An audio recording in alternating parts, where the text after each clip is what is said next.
अस्सलाम वालेकुम जी, मैं हूं नजीबुल हसन बाजवा। आपको हमारे फेसबुक पेज और यूट्यूब चैनल पर खुश आमदेद। कुछ बड़ी खबरें इस वक्त मेरे पास मौजूद है। कुछ खबरें लंदन से हैं, कुछ खबरें पाकिस्तान से हैं। खबर यह है कि घबराने का वक्त शुरू हो चुका है। शदीद घबराहट है इस वक्त लंदन में। जितने लोग मौजूद हैं शदीद परेशानी का शिकार हैं। बड़ी खबर आने वाली है और वो बड़ी खबर आ सकती है। वजह यह है, उसके लिए मैं चीजें आपको बताता हूं। वजह क्या है, इस वक्त लंदन में वो जो बैठक हो रही है उसमें डिस्कस क्या हो रहा है, अंदरूनी कहानी क्या है, जो चीजें वहां पर डिस्कस हो रही हैं, असल में मुद्दा क्या है, असल प्रॉब्लम क्या है। जनाब वाला यह है कि यहां पर एक ग्रुप था जो कि शहबाज शरीफ ग्रुप था, जिसे कुछ शायद यकीन दहानियां करवाई गई थी कि कोई मसला नहीं, आप यहां पर आ जाते हैं, गवर्नमेंट ले लेते हैं, इमरान खान से जान छूट जाएगी, प्रॉब्लम नहीं होगी, आप यहां पर जो है ना वो आराम से तसल्ली से हुकूमत कीजिए, अपनी मन मर्जी की अमेंडमेंट्स कीजिए, उसके बाद दोबारा गवर्नमेंट में आ जाइएगा। नवाज शरीफ ग्रुप थोड़ा सा उसको साथ वो प्रॉब्लम थी, वो ये कह रहा था कि ठीक है सोच समझ के जाइए, हमें ये लगता है कहीं ये बैकफायर ना कर जाए। तो नवाज शरीफ ग्रुप के साथ मसला था।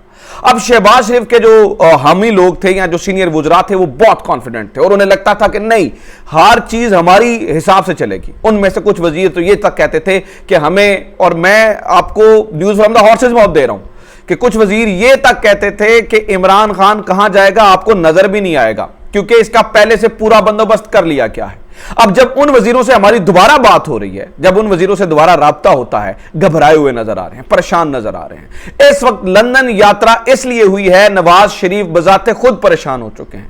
वजह यह है कि जो ग्रुप इस बात की यकीन दहानी करवा रहा था, जो शहबाज शरीफ ग्रुप यह कह रहा था कि सब ओके है, all is well, Imran Khan को खुड्डे लाइन लगा दिया जाएगा, कोई टेंशन नहीं है, कोई प्रॉब्लम नहीं है, जनाबे वाला अब वही ग्रुप हाथ पांव छोड़ चुका है। बहुत परेशानियां हैं। मसला यह है कि यहां पर पेट्रोल की कीमत बढ़ानी पड़ रही है, चीजें में ऑलरेडी महंगाई का तूफान है, ऑलरेडी चीजें इतनी महंगियां ऊपर से मजीद महंगी करनी पड़ रही हैं।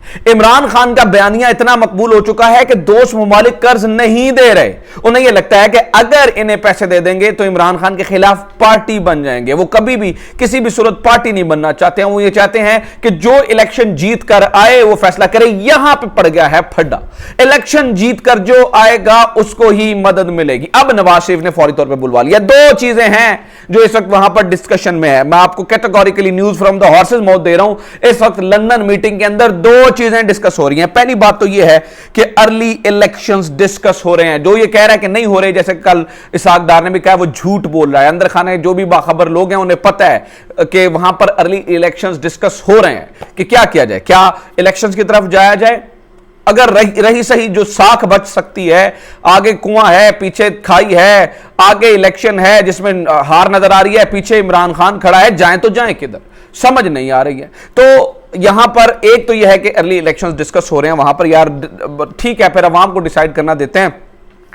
एक जो है ना वो ऐसा करते हैं कि निगरान सेटअप बना देते हैं, जो सख्त फैसले करने हैं निगरान सेटअप करे। मतलब पेट्रोल की कीमत बढ़ानी है, डीजल की कीमत बढ़ानी है, जो भी करना है, महंगाई का तूफान आएगा तो निगरान सेटअप के ऊपर पड़ेगा। निगरान सेटअप को सख्त फैसले करना पड़ेंगे, हम आराम से जान छूट जाएगी। पाकिस्तान मुस्लिम लीग नून अभी भी, वो पंजाबी में एक मिसाल है, डुलिया बेरादा कुछ भी नहीं किया, अभी भी कुछ बहुत ज्यादा बात बिगड़ी नहीं है। अवाम के अंदर दोबारा जाके इमरान खान के ऊपर इल्जाम लगा के कुछ बयानिया बनाया जा सकता है, कुछ वोट हासिल किए जा सकते हैं। अगर थोड़ी सी देर और हो गई और चीजें महंगी करनी पड़ गई तो होगा क्या कि जो ये वोट्स हैं वो भी हाथ से निकल जाएंगे। ये इस वक्त पहला नंबर 1 ऑप्शन डिस्कस हो रहा है लंदन मीटिंग के अंदर। नंबर 2 दूसरा ऑप्शन भी डिस्कस हो रहा है। इस वक्त मैं दोनों चीजें आपको बता दूं, लंदन मीटिंग के अंदर डिस्कस हो रहा है। देखिए, गवर्नमेंट में आ चुके हैं, इत्तेहादी हमारे साथ हैं और जो है ना वो इस वक्त जो है ना वो हमारा साथ दे रहे हैं। उनको हम कुछ लारा लप्पा लगा के यहाँ पर आए थे, कुछ उन्होंने लारे दिए थे हमने।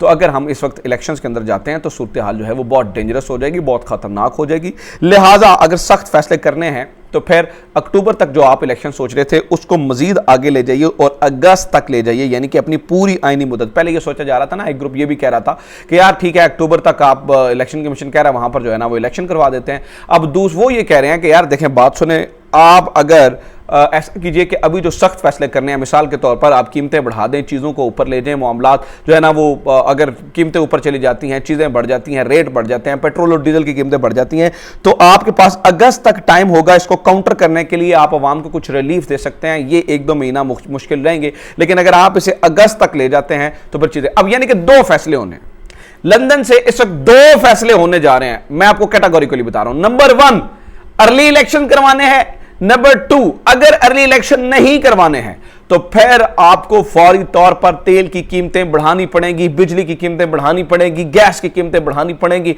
इतना महंगाई का तूफान आ जाएगा कि गरीब आदमी उस तूफान में गर्क हो जाएगा। यह करना पड़ेगा। उसके लिए रिस्क यह लिया जा सकता है कि आखिरी कुछ महीने पड़े हैं, उनसे रिलीफ देके आम आदमी को थोड़ा सा उससे निकाला जा सकता है। अब खबर मैं आपको यह भी बता दूं कि जो नवाज शरीफ हैं, नाज़रीन इकराम, शदीद घबराए हुए हैं, बहुत शदीद परेशान है इस वक्त, और शहबाज शरीफ पे गुस्सा भी है कि तुमने हमें मरवा दिया। शहबाज शरीफ को वो कह रहे हैं डायरेक्टली कि भाई तुमने मरवा दिया, तुम्हारी बात मान के आए थे, तुम तो कह रहे थे कि मईशत भी संभल जाएगी, लोग भी पैसे दे देंगे, इमरान खान भी संभला जाएगा। ना मईशत संभल रही है, ना इमरान खान संभल रहा है, तो किधर जाना है। दूसरी तरफ जनाब वाला इलेक्शन कमीशन में कुछ बड़ी चीजें चल रही हैं। इलेक्शन कमीशन में आज फिर मुनहरिफ अरकान के ऊपर समात हुई। उसके ऊपर एक फिक्रा ऐसा मतलब आया है, इस पूरी समात के अंदर एक ऐसा लम्हा था जिसमें लगा शायद चीफ इलेक्शन कमिश्नर जो है वो धमकी दे रहे हैं। वो कौन सा लम्हा था, आज इलेक्शन कमीशन के अंदर क्या हो रहा है, ये भी इंपॉर्टेंट चीज है, वो भी मैं जरा आपके सामने रखते हूं। तो पीटीआई के 20 मुनहरिफ अरकान के खिलाफ नाअहली के रेफरेंस इलेक्शन कमीशन ने पीटीआई की मजीद रिकॉर्ड देने की दरखास्त मुस्तरद कर दी। आज की जो बड़ी खबर है, इलेक्शन कमीशन की जानिब से महफूज फैसला सुना दिया गया। मुनहरिफ अरकान ने पीटीआई के मजीद रिकॉर्ड देने की मुखालफत की थी। पीटीआई ये कहती थी कि हम मजीद रिकॉर्ड देना चाहते हैं, मुनहरिफ अरकान कहते थे नहीं, रिकॉर्ड ना देने दीजिए। इसके ऊपर चीफ जो इलेक्शन कमीशन है उसने मुनहरिफ अरकान की बात मानी है। अगले इलेक्शन कमीशन के फैसले के खिलाफ अपील दायर करूंगा। फैसल चौधरी जो कि भाई हैं फवाद चौधरी के वकील, जो इस वक्त तहरीक इंसाफ की तरफ से, उन्होंने कहा जिसके खिलाफ मैं अपील करूंगा। इलेक्शन कमीशन फैसले की कॉपी फराहम करे, ये केस हमारी नजर में मुतनाज़े हो चुका है। वकील ने यह कहा जी हमें पहले जो है ना वो ये लग रहा है कि ये केस जो है वो मुतनाज़े हो चुका है। फिर जनाब वाला पाकिस्तान तहरीक इंसाफ के मुनहरिफ रखने कौमी असम्बली के खिलाफ इलेक्शन कमीशन में समात। चीफ इलेक्शन कमीशन की सरबराही में 3 रुकनी कमीशन समात करा है। पीटीआई के वकील फैसल चौधरी इलेक्शन कमीशन पहले नहीं पहुंचे थे, फिर बाद में पहुंचे, जबकि वो कह रहे थे, चीफ इलेक्शन कमीशन कह रहे थे कि उनकी गैर मौजूदगी में जो है वो दलाइल शुरू कर दिए जाए। फिर अनवर मसूर के दलाइल जारी हैं, तमाम फंड्स बैंकों के जरिए। अच्छा, ये वो जो है ना वो इस तरफ से निकाल करना, दूसरी तरफ भी कहानी है। 2 चीजें इस वक्त, गैर ममनुआ फंडिंग केस चल रहा है और एक ये मुनहरिफ अरकान का केस जो है वो यहां पर चल रहा है। यहां पर मैं आपको एक अहम तरीन बात बताऊं, अनवर मसूर से जो बात हुई है, ये जो मुझे ये लगता है कि इस मामले में बड़ा एक अहम नुक्ता है। अनवर मंसूर ने कहा कि कल मेरी बेटी का मोबाइल छीनने की, मतलब उन्हें लेने की कोशिश की गई और उन्हें कहा गया कि हमें आपकी तलाशी भी लेनी है, जिसमें चीफ इलेक्शन कमीशन ने कहा, अब ये देखिए किस तरह से कि मैंने मोबाइल छीनने का नहीं कहा था। तो आज उन्होंने कहा कि जनाब मेरी तलाशी लेने की भी बात हुई है। तो उसके ऊपर चीफ इलेक्शन कमीशन ने कहा कि इससे भी सख्त अहकाम दे सकते हैं। ये आज की मुझे लगता है कि उस पूरी समात के अंदर ये 2 समातें हुई, बड़ा ही एक ऐसा पॉइंट था जहां पर मुझे ये लगा कि ये क्या, मतलब ये धमकी है, ये क्या है, इस तरह की जो है वो बात हो रही थी। दूसरा जनाबे वाला, एक और तहरीक इंसाफ के मामले में एक अहम चीज़ ये हुई है कि तहरीक इंसाफ स्टैब्लिश करने में कामयाब हो गई है कि ये फॉरेन फंडिंग नहीं है, ये ममनुआ। मैं तीसरी चीज़ बता रहा हूँ आपको, अब मैं आपके सामने तीसरी चीज़ रख रहा हूँ। 3 पॉइंट्स आपको मैंने, एक लंदन वाला बताया, दूसरा ये मुनहरिफ अरकान वाला, और तीसरा अब मैं आपको ममनुआ फंडिंग के बारे में बता रहा हूँ, जो आज इलेक्शन कमीशन के अंदर जो है वो डिस्कस हुआ है। ये बड़ी मज़ेदार समात हुई है आज इलेक्शन कमीशन की। ये जो ममनुआ फंडिंग वाली समात है, ये बड़ी मज़ेदार समात हुई। इसमें 2 चीज़ें हुई हैं बड़ी मज़ेदार। एक तो ये है कि अभी तक पीटीआई ये साबित करने में कामयाब हो गई है कि ये फॉरेन फंडिंग नहीं है, बल्कि ये बैंड यानी ममनुआ फंडिंग है। अब फॉरेन फंडिंग और ममनुआ फंडिंग में क्या फ़र्क है? फॉरेन फंडिंग, याद रखिएगा, वो फंडिंग है जो कि बैरूनी मुमालिक या हुकूमत से ली जाए। ममनुआ फंडिंग जिस बारे में इलेक्शन कमीशन आपको मना करे, तो फॉरेन फंडिंग को साबित करना पड़ता है, ममनुआ फंडिंग और चीज़ है। ये पूरी गेम ही कुछ और है। इसमें बड़ी मज़ेदार समात हुई है। तफसील वकीलों ने क्या कहा, चीफ इलेक्शन कमीशन ने क्या कहा, अगली वीडियो में आपको बता रहा हूँ। अपना ख्याल रखें। खुदा हाफिज़। पाकिस्तान जिंदाबाद।